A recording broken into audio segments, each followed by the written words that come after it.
இப்போ சில பேர் வந்து நம்ம யூடியூப்பை எதுக்கு நம்ம காசு கொடுத்து படிக்கணும், அது யூடியூப்ல இருக்குல்ல அப்படின்னு நினைக்கிறாங்க.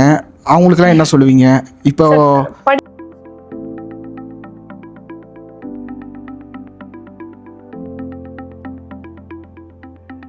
இப்போ என்கொயரிஸ்லாம் வருதா?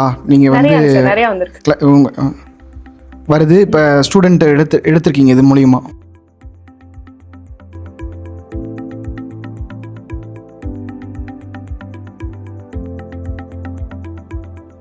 மாங்காய் ஊறுகாய் ஃப்ரீயா கிடைக்குமாங்க சார்? கிடைக்காது. மாங்காய் ஊறுகாய் ஃப்ரீயா கிடைக்குது எப்படிங்க சார்? கிடைக்காதுல்ல அது.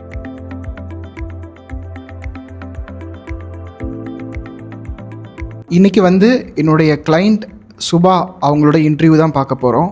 அவங்க வந்து 34 வீடியோவில் 5000 சப்ஸ்கிரைபர்ஸ் கிட்ட வந்துட்டாங்க. இதை வந்து 4 மாதம் ஆச்சு இதை அச்சீவ் பண்ணுறதுக்கு. அவங்க என்னுடைய கோச்சிங் சேர்ந்த அந்த எக்ஸ்பீரியன்ஸை தான் உங்ககிட்ட வந்து ஷேர் பண்ண போகிறாங்க. இந்த வீடியோ வந்து நீங்கள் மானடைஸ் ஆனாலும் சரி ஆகலைனாலும் சரி ஒரு முக்கியமான வீடியோ. ஒரு யூடியூபருடைய ஜேர்னியை நம்ம தெரிஞ்சுக்கிறது மூலிமா அவங்க என்னென்ன மாதிரிலாம் ஒர்க் பண்ணுறாங்க அதெல்லாம் நம்ம வந்து நம்மளுடைய யூடியூப் ஜேர்னியில் வந்து அப்ளை பண்ணலாம். ஸோ வீடியோ முழுசாக பாருங்கள். இவங்களுடைய சேனல் நேம் வந்து ஹிந்தி வித் சுபா. இவங்க குஜராத்தில் இருக்காங்க. மேலும் இன்ட்ரடக்ஷன் அவங்களே நம்ம கேட்டுக்கலாம். ஹாய் சுபா சார், உங்களை பற்றி நீங்கள் சொல்லுங்கள். வணக்கம் சார், எல்லாருக்கும் வணக்கம். என்னோட பேர் வந்து சுபா. என்னோட சொந்த ஊர் பொள்ளாச்சி. நான் படித்தது சென்னையில், ஒர்க் பண்ணிட்டு இருந்தது பெங்களூர்ல. கல்யாணத்துக்கு அப்புறம் நான் வந்து குஜராத் வந்துட்டேன். ஹஸ்பண்ட் இங்கே வேலையில் இருந்தார். ஸோ நான் வேலையிலையும் ஜாயின் பண்ணிட்டேன். இப்போ 10 இயர்ஸ்க்கு மேலே ஆகுது, இங்கே தான் இருக்கேன். நான் ஒர்க் பண்ணுறது பார்த்தீங்கன்னா நம்ம ஊரில் டிஎன்பிஎஸ்சி குரூப் 1 எக்ஸாம்ஸ் இருக்கும்ல, அந்த மாதிரி இந்த ஊரில் கிளாஸ் 1 எக்ஸாம்ஸ் இருக்கும். அதுக்கு படிக்கிற பசங்களுக்கு ட்ரெயின் பண்ணுறது தான் எங்களோட ஃபேக்கல்ட்டி டிபார்ட்மெண்ட்டில் நாங்கள் பண்ணுற வேலை. அது நான் வந்து கவர்மெண்ட் சைட்லேயும் ஒர்க் பண்ணுறேன், ப்ரைவேட்லேயும் ஒர்க் பண்ணுறேன். எல்லா சப்ஜெக்ட்ஸும் எடுப்பேன். லைக் 3 to 4 சப்ஜெக்ட்ஸ் மெயினாக வந்து எடுப்பேன். பட் எடுக்கிற சப்ஜெக்ட்ஸை ஹிந்தியில் தான் எடுப்பேன். இல்லை, இப்போ டிஎன்பிசினா இப்போ தமிழ்நாடு தெரியுது, அங்கே என்னன்னு அதை கொஞ்சம் டீட்டெயிலாக சொல்லுங்கள். இங்கே வந்து ஜிபிஎஸ்சிங்க sir, Gujarat public service commission. அந்த டிஎன்க்கு பதிலாக ஜி வரும், அவ்வளோதான். அங்கே எப்படி நம்ம சப் கலெக்டர், தாசில்தார் அந்த மாதிரி எல்லாம் எழுதுறோமோ அதே மாதிரி இங்கேயும் மம்லத்தார், விஏஓ அதே மாதிரி எக்ஸாம்ஸ் இங்கேயும். ஓகே, நீங்கள் என்ன படிச்சிருக்கீங்க? நான் எம்பிஏ படிச்சிருக்கேங்க சார். இப்போ நீங்கள் இதெல்லாம் சொல்கிறீங்க, இந்த ஒர்க்லாம் பண்ணுறீங்க, எதுக்காக நீங்கள் யூடியூப் வந்து ஸ்டார்ட் பண்ணீங்க? எதுக்காக யூடியூப் பண்ணலாம் அப்படின்னு உங்களுக்கு ஐடியா வந்தது? இங்கே வர்றவங்க இங்கேன்னு இல்லை, நார்த் இந்தியாவில் தமிழ், சவுத் இந்தியன் லாங்குவேஜஸ் எதுவும் இல்லாத ஒரு இடத்துல, ஹிந்தி பேசுகிற இடத்துல வர்றவங்களுக்கு ஹிந்தி தெரியல அப்படிங்கிறது ஒரு பிரச்சனையா இருக்குது. இப்போ ஒருத்தர்கிட்ட சொல்லி வேலை வாங்க முடியல, ஒரு ஹவுஸ் ஒய்ஃபே இருக்காங்க அப்படின்னா வீட்டில் சமாளிக்க முடியல. இல்லை, ஹிந்தி கேட்கல. நான் வந்து ஏன் யூடியூப், நீங்கள் வந்து இன்ஸ்டாகிராம் போயிருக்கலாம், இல்லை வந்து நீங்கள் ஏன் யூடியூப் ஏன் நீங்கள் வந்து பண்ணணும்னு நினைக்கிறீங்கன்னு கேட்குறேன். சோஷியல் மீடியா ஏன்னு கேட்குறேன். சோஷியல் மீடியா வந்து மார்க்கெட்டிங்காக சார். நம்ம வந்து ஆன்லைனில் ஒன்று பண்ணணும்னு நினைக்கிறோம். அப்படி ஆன்லைன் நம்ம போகணும் அப்படின்னாலே நமக்கு சோஷியல் மீடியா வேணும். சோஷியல் மீடியா இல்லாமல் நம்ம அந்த நம்மளோட ஆன்லைன், அது பிஸ்னஸாக இருக்கலாம் இல்லை என்னவா இருக்கலாம், பட் ஆன்லைன்னு போயிட்டோம்னா நமக்கு சோஷியல் மீடியா வேணும். அதில் வந்து யூடியூப் எதுக்கு அப்படின்னா இது வந்து சொல்லி கொடுக்குறது சார். இதில் டைம் வேணும் நமக்கு.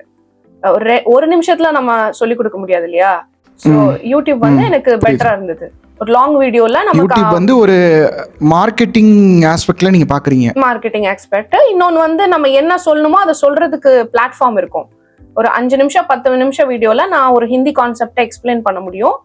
அது அவங்களுக்கு புரிஞ்சுக்கிறதுக்கும் ஈஸியா இருக்கும். கமெண்ட் செக்ஷன் இருக்கு, அங்க அவங்க கமெண்ட் பண்ணுவாங்க, நம்ம சால்வ் பண்ணலாம், டவுட்ஸ் எல்லாம் கிளியர் பண்ணலாம். ஓகே, இதுக்கு முன்னாடி ஒரு சேனல் வச்சிருந்தீங்கல்ல, ஃபர்ஸ்ட் யூடியூப் சேனல், அதை பத்தி சொல்லுங்க சார். அது வந்து என்னன்னா, அது ஒரு சேனல் நம்ம சொல்லவே முடியாது. அது சும்மா ஆரம்பிச்சேன். அது எப்படி ஆரம்பிக்கணும், என்ன பண்ணணும் எதுவுமே தெரியாது. ஏபிசிடி தெரியாம ஆரம்பிச்ச சேனல் அது. உங்ககிட்ட வர்றவங்க ஜென்ரலி நல்ல சேனல் வச்சிருப்பாங்க, நிறைய சப்ஸ்கிரைபர்ஸ் எல்லாம் வச்சிருப்பாங்க. நான் உங்களோட சக்சஸ் ஸ்டோரிஸ் எல்லாம் பார்த்திருக்கேன். அவங்க கிட்ட நீங்க வந்து சேனலை டிலீட் பண்ண சொல்லிட்டு ஆரம்பிச்சதா அவங்க சொல்லுவாங்க. நான் உங்களை ஃபாலோ பண்ணும்போதே அது நான் கவனிச்சேன். உங்களோட வீடியோஸ் ஃபாலோ பண்ணும்போதே ஏற்கனவே சேனல் இருந்தா அதை டிலீட் பண்ணிருங்கன்னு சொன்னீங்க. நான் வந்து எனக்கு ஏற்கனவே நான் ஒர்க் பண்ணிட்டு இருக்கேன் இல்லையா, ஸோ ஷெட்யூல் வந்து கரெக்டாக இருக்கும். ஒரு நாளில் எனக்கு 4 லெக்சர் வேற இடத்துல இருக்கும். அந்த டைமுக்கு நான் லெக்சர் எடுக்கணும். அது போக ஆன்லைனில் நான் வந்து மென்டரிங்கும் பண்ணுறேன் சார். ஸோ பேக்டாக இருக்கும். இதுக்கு நடுவில் உங்களோட வீடியோ நான் பார்த்தப்ப நீங்கள் சேனல் டெலீட் பண்ணி சொன்னா நான் முடிவு பண்ணிட்டேன், நம்ம வந்து இனிமே எதுவும் ஆரம்பிக்க வேண்டாம், உங்ககிட்ட ப்ராப்பராக கற்றுக்கிட்டு பண்ணலாம் அப்படின்ட்டு அந்த சேனலில் எந்த ஒர்க்குமே நான் பண்ணல. ஓகே, இப்போ என்னுடைய சேனல் எப்போ பார்க்க ஆரம்பிச்சிங்க, எப்போ வந்து ஜாயின் பண்ணலான்னு முடிவு எடுத்தீங்க? சார் நான் ஜாயின் பண்ணதுல இருந்து ஒரு 2 வாரம் முன்னாடி தான் பார்க்கவே ஆரம்பிச்சேன். எனக்கு 2 வீக்ஸ் தான் எடுத்தது டிசைட் பண்றது. சரி, இப்போ நம்ம ஃபஸ்ட்டு பேசணும். ம். அதுக்கப்புறம் அந்த மீட்டிங் அதை பற்றி சொல்லலாமா? சொல்லலாங்க சார், சொல்லலாம். ம் ம் கன்சல்டிங் வந்தீங்க, அப்போ என்ன யோசிச்சிங்க? சார் நான் அதான் ஒரு 2 வீக்ஸ் உங்களோட வீடியோஸ் பார்த்தேன். அதில் சக்ஸஸ் ஸ்டோரிஸ் எல்லாம் பார்த்தேன். என்கிட்ட 2 ஆப்ஷன் இருந்ததுங்க சார். நான் வந்து ஹிந்தி சொல்லி கொடுக்குறேன், அது நல்லா யூஸ்ஃபுல்லாக இருக்குன்னு எனக்கு தெரியுது. இப்போ நான் வேலையை கம்ப்ளீட்டாக விட்டுட்டு சொல்லி கொடுக்க முடியாது. பிகாஸ் கவர்மெண்ட் சைட் வேலை கிடைக்கிறது ரொம்ப கஷ்டம். இவ்வளோ வருஷம் ட்ரஸ்ட்னு ஒன்று இருக்கு. இங்கே ப்ரைவேட்ல ஒர்க் பண்ணுறேன், கவர்மெண்ட்ல 2 சைடுமே ஒரு ட்ரஸ்ட் பில்ட் பண்ணியிருக்கேன்ல, அது அவ்வளோ சீக்கிரம் வேலையை விட்டுட்டு பண்ண முடியாது. அப்போ வேலைக்கு போயிட்டு நான் ஹிந்தி கிளாஸஸ் எடுக்கணும், ஆன்லைன் எடுக்கணும் அப்படின்னா எனக்கு யூடியூப் இருந்தால் பெட்டராக இருக்கும். அப்போ நான் உட்காந்து என்கிட்ட 2 ஆப்ஷன் என்ன அப்படின்னா, ஒரு வருஷம் பொறுமையா யூடியூப்னா என்னன்னு படிச்சு பண்ணலாம், அதுக்கு என்கிட்ட டைம் இல்லை. 2வது ஆப்ஷன் என்ன அப்படின்னா, இந்த மாதிரி ஒரு மென்டர், உங்களை மாதிரி ஒரு மென்டர் கிட்ட போயிட்டு கம்ப்ளீட்டா சரண்டர் பண்ணிட்டு எனக்கு எது ஒண்ணுமே தெரியாது, எனக்கு சொல்லி கொடுங்க அப்படின்னு சொல்லி போகலாம். நான் 2nd ஆப்ஷன் சூஸ் பண்ணிட்டேன். ஓகே, ஸோ நீங்கள் வந்து என்ன சொல்கிறீங்கன்னு புரிஞ்சுக்கிறேன்னா, நீங்கள் வந்து டைம் சேவ் பண்ணுறதுக்காக வந்திருக்கீங்க. கரெக்டுங்க சார். ஓகே, இப்போ நீங்கள் ஜாயின் பண்ணிட்டீங்க. நம்ம வந்து எப்படி வீடியோ எடுத்தோம், எவ்வளோ நாளாச்சு, கோச்சிங் எப்படி இருந்தது, அதெல்லாம் சொல்லுங்கள். ஓகே, கன்சல்டிங் வந்தேன் சார். நீங்கள் வந்து சரி ஓகே நம்ம ஃபர்தராக வந்து பண்ணலாம் அப்படின்னு சொல்லிட்டீங்க. அதுக்கப்புறம் நீங்கள் கொஞ்சம் ஒர்க் எல்லாம் கொடுத்தீங்க, சின்ன சின்ன வேலையெல்லாம் கொடுத்தீங்க. போய் சேனல்ஸ் எல்லாம் எப்படி இருப்பாருங்க, எப்படி சொல்லித்தராங்க பாருங்க அப்படின்னு சொல்லிட்டு, அதுக்கப்புறம் நம்ம எதுலேருந்து ஸ்டார்ட் பண்ணோம்னா ஸ்கிரிப்ட் எப்படி எழுதுறது அப்படின்னு சொல்லி கொடுத்தீங்க. வீடியோ வந்து சும்மா நம்ம அப்படியே பேசிட்டு போயிடக்கூடாது, ப்ராப்பராக ஸ்கிரிப்ட் இருக்கணும். அந்த ஸ்கிரிப்ட் எப்படி எழுதணும், லிட்ரலி வந்து சார் நீங்கள் உங்களோட ப்ராசஸ் வந்து எப்படின்னா கை பிடிச்சி நம்ம சொல்லி கொடுப்போம்ல, நடக்க சொல்லி கொடுப்போம்ல, அந்த மாதிரி தான். ஸ்கிரிப்ட் நான் பண்ண மிஸ்டேக்ஸ் எல்லாம் கரெக்ட் பண்ணீங்க. அப்புறம் ஒரு டைம்ல வந்து நீங்க ஸ்கிரிப்ட் நல்லா எழுதுறீங்க பண்ணுங்க அப்படின்னு சொல்லிட்டீங்க. அப்புறம் வீடியோஸ் ரெக்கார்ட் பண்ண விதத்துலயும் நிறைய மைக் எப்படி போடணும், ஆடியோ கிளாரிட்டி எப்படி இருக்கணும், எந்த மைக் யூஸ் பண்ணணும், லைட்டிங் எப்படி இருக்கணும், ரூம்குள்ள லைட்டிங் எப்படி வச்சுக்கணும், அப்புறம் கேமரா பார்த்து பேசும்போது எப்படி பேசணும், அது மாதிரி சின்ன சின்ன திங்ஸ் வந்து நீங்க கரெக்ட் பண்ணீங்க. அதுக்கப்புறம் வீடியோ நீங்க வந்து 10 வீடியோ எடுத்ததுக்கு அப்புறம் தான் போகணும்னு சொன்னீங்க. நம்ம அதே மாதிரி கொஞ்சம் ஸ்டாக் பண்ணிட்டு அப்புறமா சேனல் ஆரம்பிச்சோம். நீங்களே கேட்டீங்க, ஓகே நம்ம போலாமா, இப்ப லான்ச் பண்ணலாமா அப்படின்னு. அதுக்கப்புறம் லான்ச் பண்ணோம். அந்த லான்ச்சுக்கான எல்லா சப்போர்ட்டும் நீங்களே பண்ணீங்க. ஓகே, அது உங்களுக்கு சாட்டிஸ்ஃபைடு? கண்டிப்பா சார், கண்டிப்பா. சாட்டிஸ்ஃபைடு இல்ல சார், சாட்டிஸ்ஃபைடு இல்லாம நீங்க இன்டர்வியூ கொடுப்பீங்களா? அதானே இல்லைங்க சார், இன்டர்வியூ விட சாட்டிஸ்ஃபேக்ஷன் இன்டர்வியூ கொடுக்கறது அது எல்லாத்தையும் தாண்டி இட்ஸ் கைண்ட் ஆஃப் ஒரு செகண்ட் இன்னிங்ஸ்க்கான சான்ஸ் நமக்கு கிடைக்குதுங்க சார். நான் அப்படிதான் பாசிட்டிவா பாக்குறேன். நானே நிறைய பேருக்கு சொல்லி கொடுக்குறேன். பட் எனக்கு ஒருத்தர் வந்து சொல்லி கொடுத்து இது இப்படி பண்ணுங்க பண்ணாதீங்க அப்படின்னு சொல்லும் போது இன்னொரு தடவை நமக்கு இந்த ஸ்கூல்ல கிளாஸ்ல போய் உட்கார்ந்து அதை என்ஜாய் பண்ற மாதிரி தான் நான் அதை பாசிட்டிவா எடுத்துக்கிட்டேன். எனக்கு ரொம்ப நான் பிடிச்சிருந்தது. ஓகேங்க, இப்போ எனக்கு வந்து உங்களோட பிடிச்சதை சொல்றேன். ஃபர்ஸ்ட் வந்து ரொம்ப பெர்ஃபெக்ஷனிஸ்டா இருப்பீங்க. பெர்ஃபெக்ஷனிஸ்டே வந்து ஒரு எக்ஸ்ட்ரீம் தான், அதில் ஒரு எக்ஸ்ட்ரீம் நீங்கள். எல்லாமே கேட்பீங்க, ஒன்று சொன்னோம்னா அதில் 4 கேள்வி கேட்பீங்க. எல்லாமே கற்றுக்கிட்டீங்க. அதாவது எடிட்டிங் சொல்லி கொடுத்தோம், எடிட்டிங் கற்றுக்கிட்டீங்க. அப்புறம் வந்து தம்ப்நெயில் நல்லா கற்றுக்கிட்டீங்க. அதாவது உங்களுக்கு ரொம்ப வேலை கொடுக்கல, நீங்கள் எடிட்டிங் நல்லா பண்ணுறீங்க. அது எடிட்டிங்லேயே இப்போ நம்ம லைட்டாக கோடு போட்டோம்னா இது அடுத்து என்ன இப்போ பார்த்தீங்கன்னா அதிலே கலர் கரெக்ஷன் பண்ணுற அளவுக்கு நீங்கள் போயிடுறீங்க. நம்ம பேசிக் சொல்லி கொடுத்தா போதுன்ற லெவலில் தான் இருக்கிறீங்க. வீடியோவும் இப்போ நாங்கள் பார்த்த வரையில் நாங்கள் மேனேஜ் பண்ணுறோம்ல சேனல்ஸ்லாம், பார்த்த வரையில் வந்து இயர்லியாக ஷெடியூல் பண்ணுறது நீங்கள் தான். ஸோ அதுவும் எங்கள் பிடிச்ச குவாலிட்டி. அதாவது நாங்கள் எங்களுக்குள்ளே பேசிக்குவோம், லைக் சுபா அப்படின்னு கேட்டோன்னா அவங்க பண்ணிடுவாங்க, அவங்க மண்டே பண்ணிடுவாங்க, அவங்க பிரச்சனை இல்லை, சுபா ஒரு ஆள் தான்ப்பா ஒழுங்காக பண்ணுறாங்க, இந்த மாதிரி பேசிகிட்டு இருப்போம் எங்களுக்குள்ள. அதனால எங்களுக்கு ஈஸி டு ஹேண்டிலாக இருந்தீங்க. ஈஸி டு ஹேண்டிலாக இருந்தீங்க, அது ரொம்ப பிடிச்சிருந்தது. நானே உங்கள்கிட்ட நிறையா பேசலைன்னு நினைக்கிறேன். என்னங்க? இல்லைங்க சார், நிறையா நம்ம பேசல. அந்த கன்சல்டிங் பேசினது தான் நம்ம அதிகமாக பேசினதுன்னா கன்சல்டிங் அப்போ பேசினது தான். ஆமாம், வாட்ஸ்அப்லேயே ஆடியோ கால்லேயே நம்ம வந்து பேசிட்டோம். ஆமாம், அதுக்கப்புறம் நான் பேசினது வந்து எனக்கு ரொம்ப கன்ஃபியூஸ்டு ஸ்டேட்ல இருக்கும்போது, அடுத்து என்ன பண்ணலான்னு இருக்கும்போது உங்ககிட்ட ஒரு 5 minutes டைம் கேட்பேன். ஆனால் நீங்கள் சொல்லுவீங்க, நீங்கள் இவ்வளோலாம் ரெக்வஸ்ட் பண்ண வேண்டியதில்லை, நீங்கள் எப்போ வேணா என்கிட்ட பேசுங்க அப்படின்னு சொல்லுவீங்க. பட் புரியுது இல்லைங்க சார், நானும் ஒர்க் பண்றேன். ஸோ உங்களோட ஷெட்யூல் எப்படி இருக்கும், பிஸியா இருப்பீங்கன்னு எனக்கு தெரியும். அதனால நான் டிஸ்டர்ப் பண்ணல. இல்லை நீங்கள் எப்படிங்க இப்போ ஒர்க் லைஃப் எப்படிங்க பேலன்ஸ் பண்ணுறீங்க? இப்போ நீங்கள் வந்து உங்கள் வீடை பார்க்கணும், உங்கள் பையனை பார்க்கணும், ஹஸ்பண்ட் பார்க்கணும், அது போக நீங்கள் உங்கள் ஒர்க்கையும் பார்க்கணும், எல்லாத்துக்குமே நீங்கள் ஆன்சரபிள். சார் இங்க வந்து நம்ம குடியிருக்கோம்ல, இந்த அபார்ட்மெண்ட்டுக்கு ஒர்க் கூட்டுறதுக்கு ஒரு லேடி வராங்க. அவங்களோட குழந்தைய எடுத்துட்டு வராங்க. அவங்க குழந்தைய என்ன பண்ணுவாங்க, வீடு திறந்திருந்ததுன்னா நம்ம வீட்டுக்குள்ள விளையாட விடுவாங்க, இல்லைன்னா படிக்கட்டு இருக்குல்லங்க சார், அங்க விளையாட விட்டுட்டு நம்ம வீட்டுக்குள்ள வந்து ஒர்க் பண்ணிட்டு போயிடுவாங்க. சார் நம்ம ரொம்ப எலீட் கிளாஸ்ல மேல ஸ்ட்ராட்டால இருந்துட்டு நம்ம ஒர்க் லைஃப் பேலன்ஸ்ன்னு திரும்ப திரும்ப பேசுறோம். அவங்க ரொம்ப அழகா அந்த ஒர்க் லைஃப் பேலன்ஸ் பண்றாங்க பாருங்க சார். அவங்க பண்றாங்கல்ல, அப்ப நம்ம பண்றதுக்கு என்ன, நம்மளும் பண்ணலாம். நல்ல விஷயம். பலார்னு அரைஞ்ச மாதிரி பதில் சொல்லிட்டு. இல்லைங்க சார், நான் வந்து ஹோம் மேக்கர் நான் தப்பு சொல்லவே இல்லை. எங்க அம்மா வந்து ஹோம் மேக்கர் தான். ஹோம் மேக்கர்ஸ் நான் வந்து குறைச்சு சொல்லல. பட் நம்ம ஒர்க் லைஃப் பேலன்ஸ்ன்னு பேசும்போது இவங்கள மறந்துடுறோமேங்க சார். இவங்க வராங்க பாருங்க, இவங்க வேலைக்கு வராங்க பாருங்க. ஸோ நம்ம பேலன்ஸ் பண்ணணும்னு நினைச்சோம்னா பண்ணலாம், தாராளமா பண்ணலாம். என்னங்க சார், ஒரு நாள் ப்ரொடக்டிவிட்டி இருக்காதுங்க சார். ஒரு நாள் நம்ம கம்மியா சமைக்கிறது சரியா இருக்காது, ஒரு நாள் வேலை சரியா பண்ண மாட்டோம் ஆஃபீஸ்ல. இல்லை இப்போ நீங்கள் எப்படி இப்போ யூடியூப் 2 வீடியோ போட்டுட்டே இருக்கணும்ல, எப்படி நீங்கள் எடுப்பீங்க? மோஸ்ட்லி நான் நைட்ல ஷூட் பண்றேங்க சார். நைட்ல மிட் நைட்ல ஷூட் பண்ணுவேன். ஓகே. வேற வழி இல்லைங்க சார், எனக்கு ரொம்ப ஹெக்டிக்கா ஆயிடுச்சு இப்ப. அதனால டே டைம்ல ஷூட் பண்றது ரொம்ப கஷ்டம் தான். ஏன்னா ஆன்லைன் ஹிந்தி கிளாஸ் இருக்கு, அது போக நான் ஆஃபீஸ் போகணும். எல்லா பசங்களும் எக்ஸாம் எழுதுறாங்க. மேல வந்து யூபிஎஸ்சி எக்ஸாம் வருது, அது ஐஏஎஸ் ஐபிஎஸ் ஃபாரஸ்ட் சர்வீசஸ் அதுக்கான எக்ஸாம் வருது. ஜூன்ல வந்து இங்க ஜிபிஎஸ்சி எக்ஸாம் வருது. ஸோ நைட்ல தாங்க சார் ஷூட் பண்றேன் சார். அதுதாங்க சார் நான் என்ன சொல்றேன்னா, ஒரு மனுஷன் வந்து ஒரே மாதிரி வருஷம் பூரா வேலை செய்ய முடியாதுங்க சார். ஒரு நாள் ரெஸ்ட் எடுப்போம், ஒரு நாள் வேலை கொஞ்சம் கம்மியா தான் இருக்கும். எல்லாம் 100க்கு 100 எல்லா நாளும் வாங்க முடியாதுங்க சார். இப்போ வந்து இப்போ சேனல் போயிட்டு இருக்கு, இப்போ என்கொயரிஸ்லாம் வருதா? நீங்க வந்து நிறைய வந்திருக்கு வருது. இப்போ ஸ்டூடெண்ட் எடுத்திருக்கீங்க இது மூலியமா? ஆமாங்க சார், இப்போ நம்ம யூடியூப் வழியா ஸ்டூடெண்ட்ஸ் நிறைய எடுத்தாச்சு. இதுதான் ஸ்டார்டிங். நம்ம 30 வீடியோ தான் போட்டிருக்கோம். இதை நீங்கள் லைஃப் லாங் போட்டுகிட்டே இருக்கணும். அதாவது சம்டைம்ஸ் வரவே மாட்டாங்க, வீடியோ பார்க்க மாட்டாங்க, இல்லை கிளாஸ் ஜாயின் பண்ண மாட்டாங்க. எனக்கு இப்படி நடந்திருக்குங்க. இப்போ போன மந்தில் வந்து போன இயரில் வந்து 2 மாதம் தொடர்ந்து வரலை. அந்த நான் உங்கள்கிட்ட சொன்னேன்ல 2 மாதம் தொடர்ந்து வரல. அப்பவும் நான் நினைச்சேன் என்ன நடக்குது, நம்ம செல்ஃப் டவுட் வரும்ல. ஆனா அதுக்கு அடுத்து வந்து ஜாயின் பண்ணாங்க, அதுக்கு அடுத்து 2 மாசம் கழிச்சு வந்து ஜாயின் பண்ணாங்க. ஸோ வந்து நம்ம விடாம போஸ்ட் பண்றதுல தான் இருக்கு, கன்சிஸ்டண்டா பண்றதுல தான் இருக்கு. ஸோ நம்ம நிறைய வீடியோஸ் போடணும். அது நானும் நோட்டீஸ் பண்றேங்க சார். சில சமயம் நேச்சுரலா வியூஸ் அதிகமா இருக்கு, என்கொயரி அதிகமா இருக்கு, சில சமயம் கம்மியா இருக்கு. அது இருக்குங்க சார். இப்போ சில பேர் வந்து நம்ம யூடியூப்பை எதுக்கு நம்ம காசு கொடுத்து படிக்கணும், அது யூடியூப்ல இருக்குல்ல அப்படின்னு நினைக்கிறாங்க. அவங்களுக்குலாம் என்ன சொல்லுவீங்க? இப்போ படிக்கணும் சில பேர் வந்து இல்ல யூடியூப்ல அவங்க படிக்கணும்னா தாராளமா படிக்கட்டும் சார். அது நான் வந்து வேண்டான்னுலாம் சொல்லல. பட் எனக்கு என்னன்னா, நான் அதான் மெயினா நான் சொன்னது என்னன்னா, நான் அப்படி பண்ணிருந்தா எனக்கு 2 வருஷம் ஆகும். எனக்கு ஒண்ணுமே தெரியாதுங்க சார்.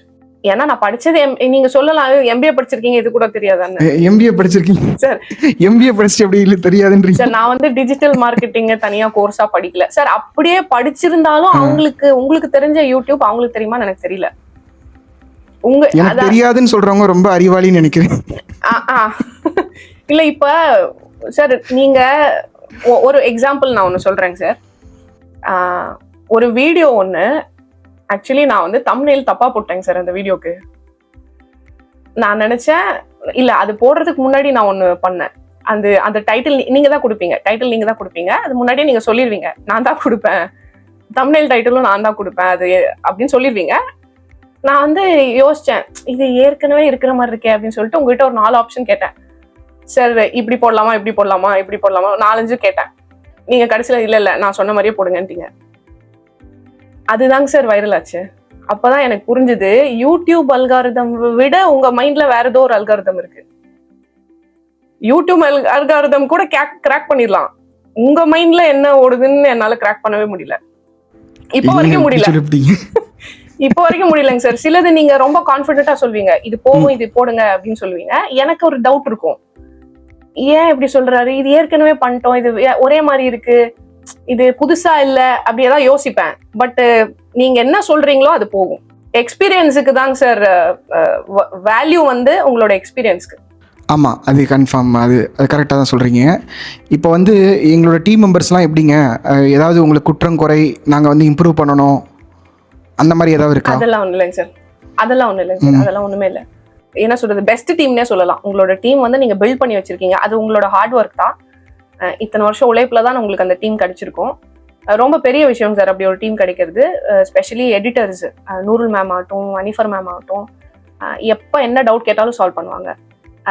ஆக்சுவலி நான் அவ்வளோவா டிஸ்டர்ப் பண்ண மாட்டேன். பட் எப்போ என்ன பிரச்சனை அப்படின்னு நான் சொன்னாலும் அதை உடனே சால்வ் பண்ணி கொடுப்பாங்க. ஓகே, இப்போ வந்து நீங்கள் என்ன சொல்ல விரும்புகிறீங்க? லைக் ஜாயின் பண்ணணும், இப்போ சில பேர்லாம் சொல்கிறாங்க, எதுக்கு காசு இவ்வளோ ஏன் கட்டுறீங்க, இல்லை வந்து காசு ஏன் கொடுக்குறீங்க, இந்த மாதிரி நெகட்டிவாலாம் வீடியோ போட்டிருக்காங்க. இவங்களுக்கெல்லாம் என்ன சொல்லுவீங்க? சார் காசு ஏன் சார், நம்ம ரோட்ல போயிட்டு இருக்கோம், ஒரு மாமரம் இருக்குன்னு வச்சுக்கோங்க சார், அதுல இருந்து ஒரு மாங்காய் கீழே விழுந்துருச்சுன்னு வச்சுக்கோங்க, நல்ல மாம்பழம் கீழே விழுந்துருச்சு, நீங்க எடுத்துட்டு சரி யாரும் எடுக்க போறது இல்ல, யார் மரமும் தெரியல, பொதுவானது தானே, நீங்க சாப்பிடலாம், ஃப்ரீயா கிடைக்கும். மாங்காய் ஊறுகாய் ஃப்ரீயா கிடைக்குமாங்க சார்? கிடைக்காது. மாங்காய் ஊறுகாய் ஃப்ரீயா கிடைக்குது எப்படிங்க சார்? கிடைக்காதுல்ல அது. ஆமா, மாங்காய் ஊறுகாய் ஒரு விஷயம். ஆமா ஆமா, அதை வந்து ப்ரிப்பேர் பண்ணி கொடுக்கணும், கையில கொடுக்கணும். கரெக்ட். உங்ககிட்ட இருந்து நாங்க எடுக்கிற கோர்ஸ் வந்து வேல்யூ ஆடட், தமிழ்ல வந்து மதிப்பு கூட்டுதல்னு சொல்லுவாங்கல்ல சார். ஆமா ஆமா ஆமா. சோ நீங்க ப்ராசஸ்டா ஒரு சர்வீஸ் கொடுக்குறீங்க. சர்வீஸ் யூடியூப்லயே கிடைக்குது. நான் தான் சொல்றேன், அவங்க கிட்ட டைம் இருந்தா 2 வருஷம் பொறுமையா பண்ணிக்கலாம் அப்படின்னா அவங்க போலாம். இன்னொன்னு, யாருமே அவங்கள மோட்டிவேட் பண்ண வேண்டியது இல்லை, அவங்களே செல்ஃபா மோட்டிவேட் பண்ணி வீடியோஸ் எல்லாம் எடுத்துருவாங்கனாலும் அவங்க அந்த ஆப்ஷன் எடுத்துக்கலாம். எனக்கு டைம் இல்லை, இன்னொன்னு எனக்கு வந்து ஒரு எக்ஸ்டர்னல் மோட்டிவேஷன் தேவை, ஏன்னா இது புதுசு, எனக்கு தெரியாது. அப்போ வேல்யூ ஆடடா ஒரு சர்வீஸ் உங்ககிட்ட இருந்து நான் எடுக்கும் போது அது ஃப்ரீயா கிடைக்காது, அது காசு கொடுத்தாதான் கிடைக்கும். இது நல்ல பாயிண்டா இருக்குங்க. இனிமேல் அடுத்த வீடியோல இருந்து நான் சொல்லிக்கிறேங்க. இல்ல கரெக்ட் தானேங்க சார் நான் சொல்றது. மாங்காய் வேணா தேங்காய் வேணா ஃப்ரீயா கிடைக்கும். ஆமா, ஒரு ப்ராசஸ்டு ஃபுட் எப்படிங்க சார் உங்களுக்கு ஃப்ரீயா கிடைக்கும்?